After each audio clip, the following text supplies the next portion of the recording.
ay nag-iisa.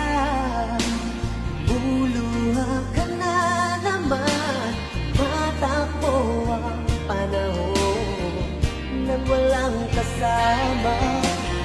Mo napapansin, ako'y nandito lang sa iyong tabi lagi.